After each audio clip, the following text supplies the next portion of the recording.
This is Japanese woodworking known as sashimono.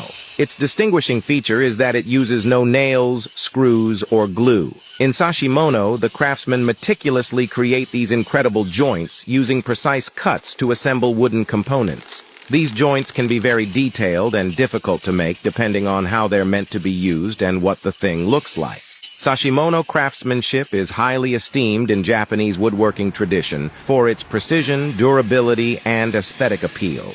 Historically, these techniques have been applied in the construction of various wooden items, including furniture, cabinetry, doors, and architectural elements.